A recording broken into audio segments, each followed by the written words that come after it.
partir de la religión y el cristianismo se plantean precisamente esta moralidad y esta ética, que era lo que estaba criticando Germán antes, en lo cual pues yo estoy de acuerdo.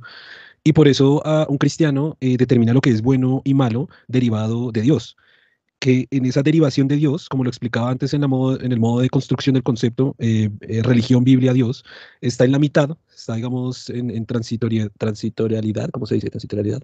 Propiedades transitivas, creo que ustedes en matemática y en lógica me entienden, y en esa propiedad transitiva está de por medio la religión, que la religión es la institución encargada de promulgar lo que es bueno y malo, dependiendo obviamente de lo que está en la Biblia, porque la Biblia es la palabra de Dios, por eso meto esa terna para deconstruir a Dios, y de ahí se determina lo que es bueno y malo. Por eso entonces los cristianos están de acuerdo en general de qué es bueno y qué es malo, y lo que es bueno y es malo es lo que está dictaminado por la Iglesia Católica.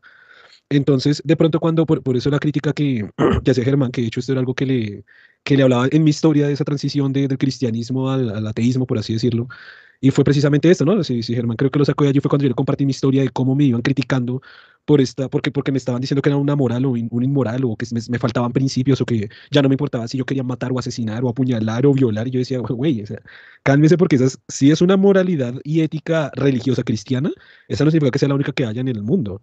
Fuera de eso, hay una ética mucho más construida, mucho más compleja, y hay un conjunto de moralidades pues muchísimo más extenso dependiendo de la cultura en la que estemos hablando, ¿no? Entonces de allí se define pues lo que es bueno y malo. Entonces también algo interesante de saber ahí es que a partir de la ética se construyen leyes. Lo que Germán alcanzó a decir un poquito de esto, y es que por ejemplo esta ley de no matar, creo que ya es una ley universal, digamos, de todos los seres humanos, porque es algo, un principio ético como bastante lógico al cual se debe llegar, ¿no? Pero, por ejemplo, está el tema del aborto.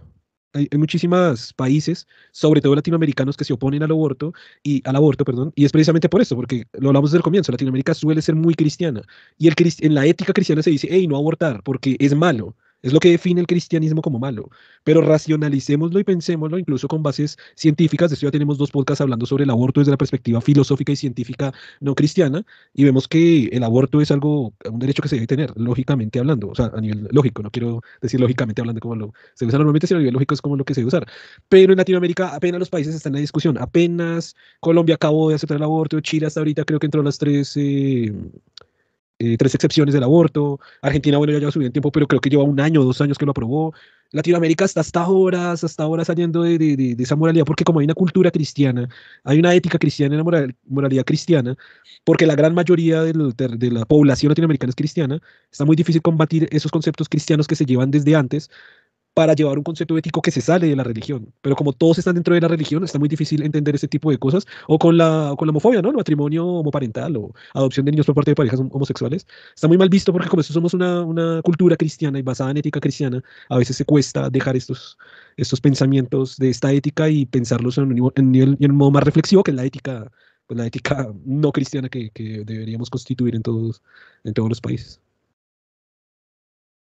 Además que lo que veo es que en estas reflexiones no son reflexiones muchas veces propias, en el sentido de que lo pensamos nosotros racionalmente, sino estamos utilizando como argumentos que nos dicen las religiones. Y eso es un problemático, porque ¿dónde está el individuo como tal, el hombre como ser pensante que cuestiona y que piensa sus propias realidades? Digamos, en este sentido, a veces pienso que la religión contamina un poco el pensamiento libre de cada persona. O sea, si una persona cree que, por ejemplo, que el aborto no debe ocurrir, lo debe argumentar realmente no porque la religión se lo dice, porque las Sagradas Escrituras lo están diciendo, porque su pastor o su sacerdote le dice que es incorrecto, sino realmente si lo va a creer, si lo va a argumentar, es porque realmente lo ha pensado y lo argumenta con ideas propias. Y ese creo que es un problema que tenemos como sociedad, nuestra falta de reflexión propia.